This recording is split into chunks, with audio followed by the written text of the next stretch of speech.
在新北市阁传出严重的违建，这是第三重部一间工厂，毋但对这厝尾顶搭起哩，对3楼搭到5楼，厝主阁违法伫内底加建建造14间套房，一直到今年8月份发生火灾，才互消防局提报违建，严过厝主拢结放风无要无紧，无去限期改善，尾啊即马强制拆除，也拆除的93万会向厝主讨回来。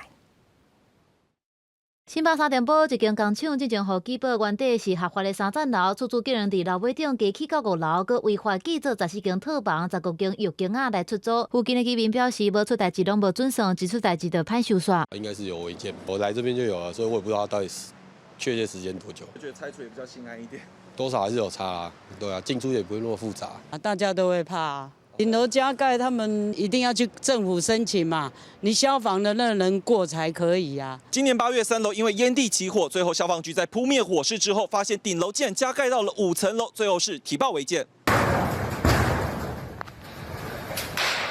因为厝主无伫期限内改善，互拆除大队执行强制拆除，佮收费用93万。楼尾顶违法加起是全台湾拢有，毋过新北市府表示，伫人力、物力拢欠的情形之下，面对大量出现的违法建筑，其实各县市政府拢是靠民众检举的较济。从104年迄今，已拆除违建套雅房3000多件。全国目前仅有台北市和新北市订有违建拆除收费自治条例。除了维护社会公平正义原则外，同时也受到吓阻之下。拆除大队表示，新北这几年来已经真久无看到这种规模的违法建筑。消防专家是警告讲，亲像这种已经超过10间的，若是发生火灾，影响的就是真侪条人命。这不是个案，这以前就发生过。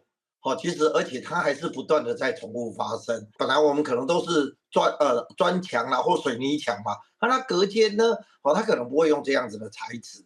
所以相对的，它就有可能在火灾的时候，它的蔓延速度啦，然后可能产生的烟热啦，那对人命会